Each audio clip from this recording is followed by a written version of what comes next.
So the throttle position sensor on this 2009 Nissan Rogue, it's not underneath the hood. The sensor is actually connected to the gas pedal. And if you come down here, just right by your gas pedal, and then you can see that clip there.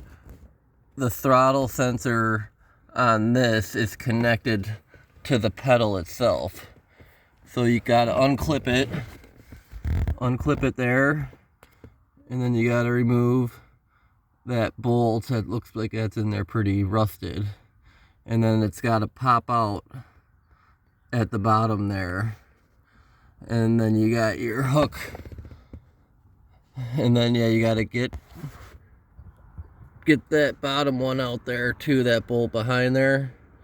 Those look pretty rusted to get them out, but make sure to unplug the battery first to be safe.